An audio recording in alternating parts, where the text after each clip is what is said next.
Throughout all my video essays, there's one theme that has remained at the core. I want to understand why anime is animated that way.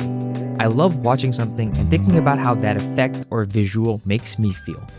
And more importantly, how it matches the story and thus how I feel about the story. Whether it's one color, a familiar background, or the lack of a thing, I can't help but question and interrogate every decision. But usually it's just one thing I find interesting. It's just the colors in Gundam, only the camera angles in Uma Musume, or solely the cutting in Frieren. What would it be like if a show had it all? In 2026, Botan Kamiina Fully Blossoms When Drunk had it all. It's simple in concept, a slice of life and romance show about girls in college who love drinking. But I'd need a whole video series to expound upon the greatness of Botan. Whether it's the soundtrack, the animation, the cinematography, the voice acting, the romance, the heartbreak, the comedy, everything in this show is fantastic and beautifully produced.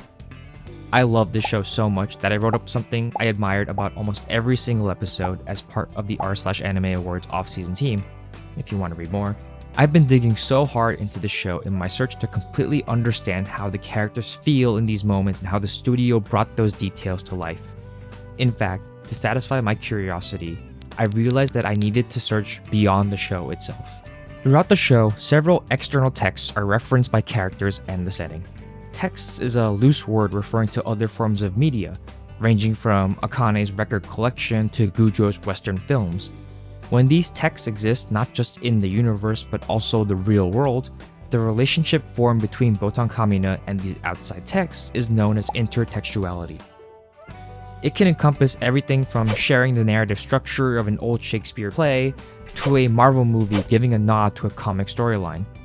Realistically, intertextuality is a complex topic that argues that all text is intertext because no work is standalone.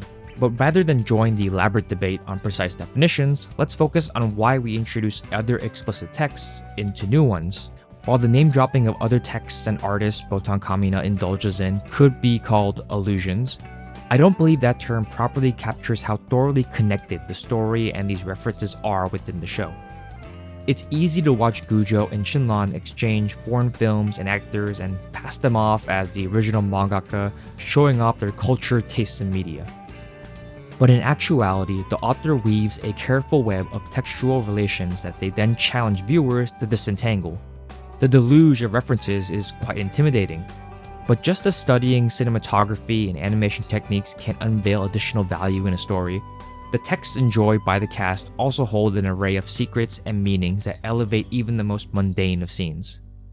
Here are a handful of remarkable examples of how these different texts change Botan Kamiina. I think song lyrics are one of the easiest forms of outside text to buy into.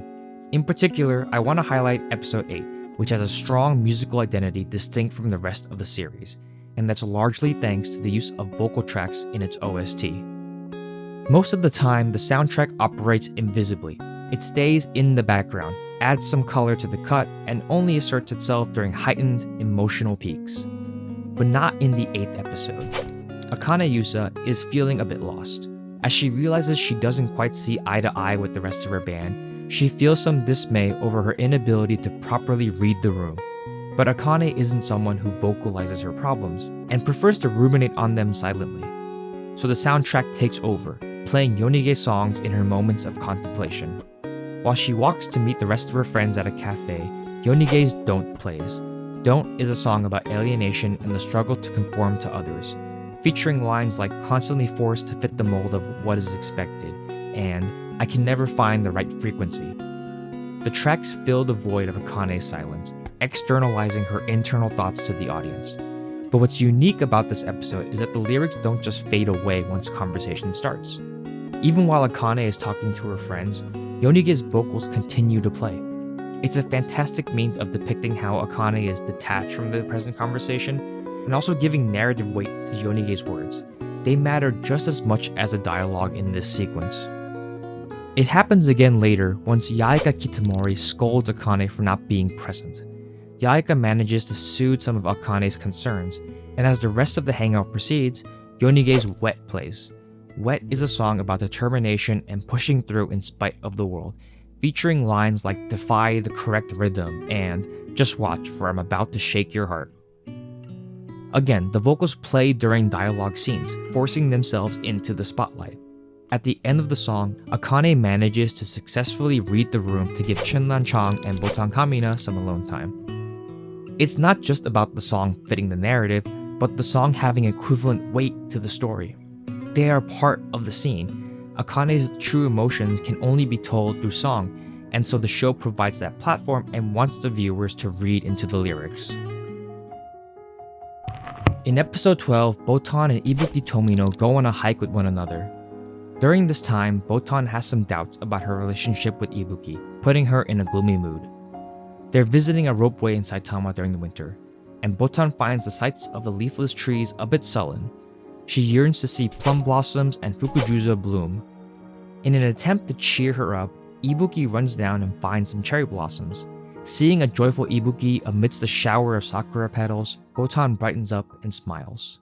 At least that's what it appears to be. Later in the episode, we'll see that Botan's doubts have yet to be alleviated. So the ending of this date seems to contrast with the next part of the episode because it fails to illustrate Botan's dissatisfaction. At least it seems that way. It's time to bring in my least favorite form of text, flower language. Cherry blossoms in Hanakotoba have the connotations of transience and fragility. These flowers are closely associated with mono no aware, a concept about appreciating the transience of life. Botan specifically requested to see plum blossoms and Adonis flowers instead. These flowers have connotations of hope and resiliency thanks to their ability to bloom despite cold weather. So in actuality, the last flower Botan wants to see is a reminder of the fleeting nature of life. Botan has been worried that her only connection to Ibuki is alcohol, that if you were to strip away Ibuki's discomfort with drinking around others, Botan wouldn't be someone special to her anymore.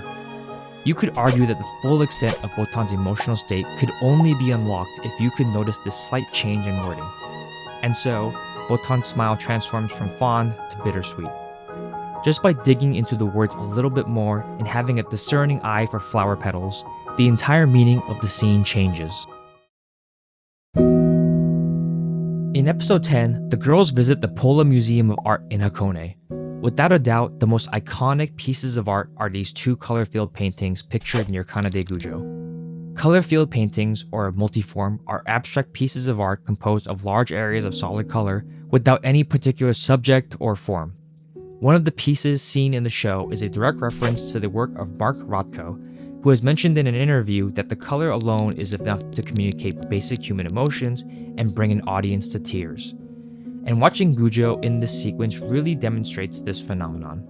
Gujo has an unrequited crush on Ibuki. Since episode 1, she's been trying to get Ibuki to open up to her and drink with her, only for Botan to swoop in and easily claim that enviable position. In this episode, that realization finally dawns on her that she'll never get Ibuki in the same way Botan does. And it crushes her.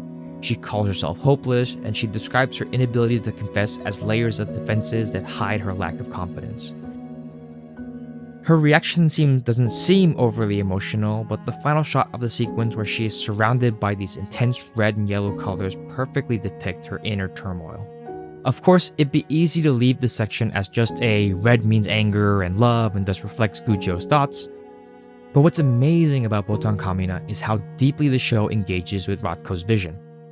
There's a reason he's so particular about how you experience his work.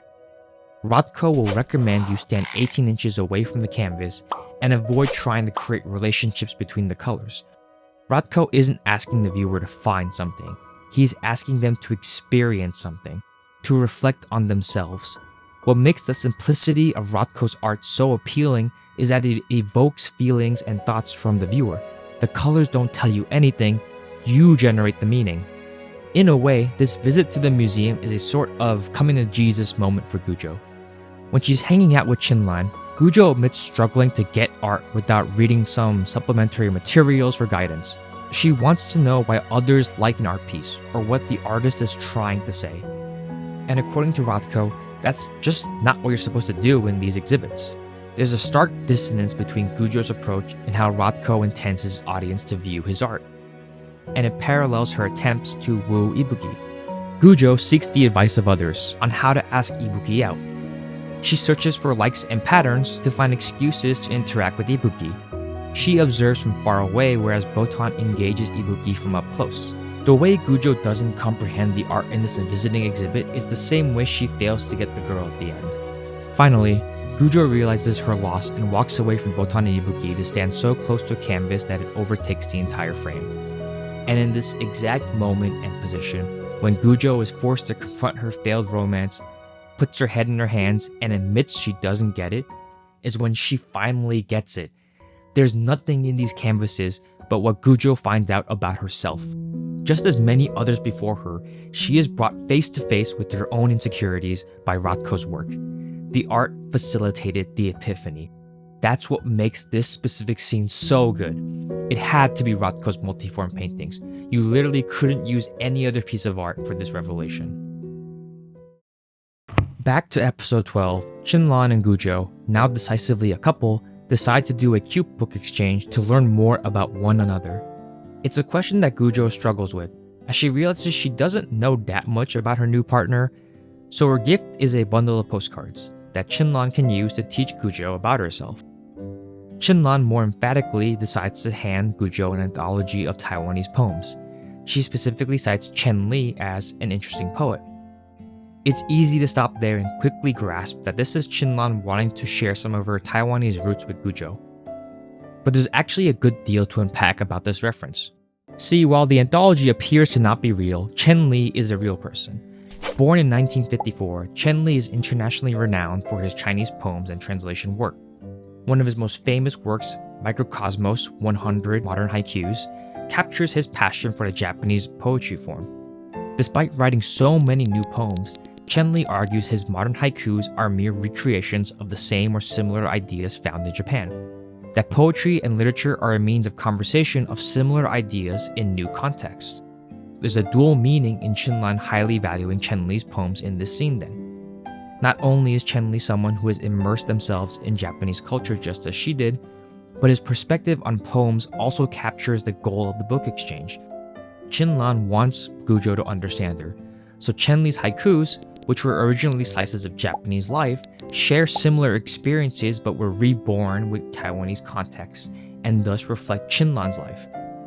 As Chen Li would argue, it's like a literal translation of Japanese life into Taiwanese life and then written as a book in Japanese. What an incredibly appropriate choice for a book swap. But it goes even further.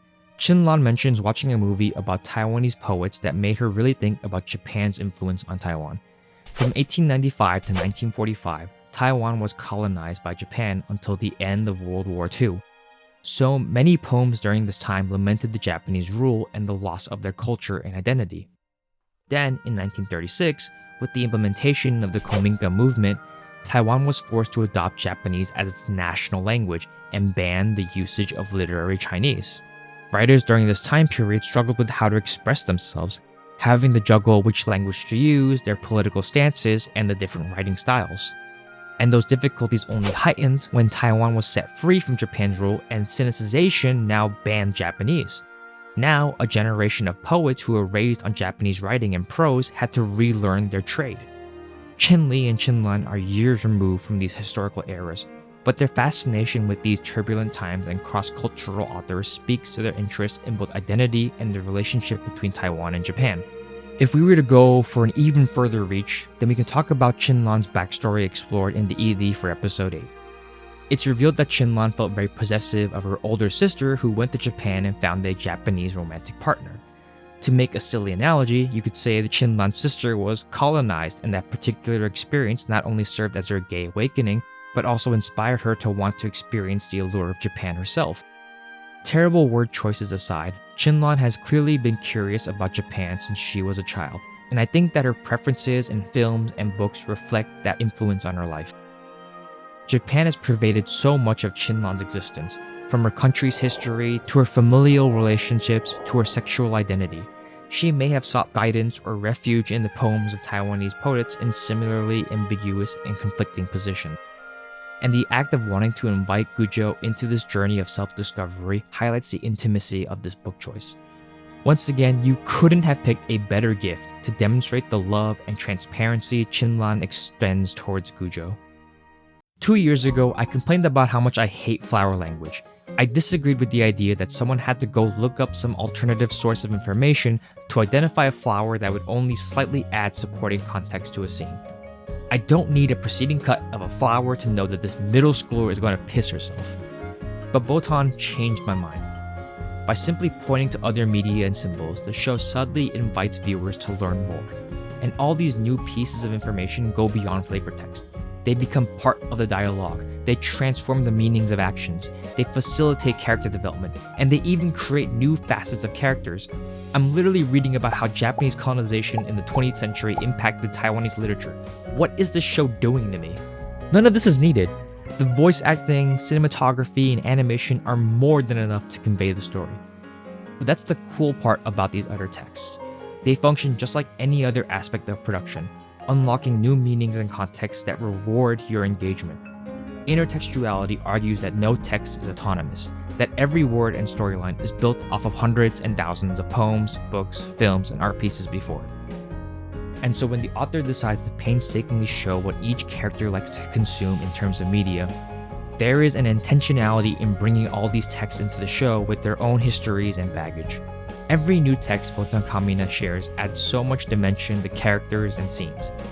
It's up to the readers and critics to piece together those connections, and honestly, it's been so addicting to learn, watch, and read more about all these other texts.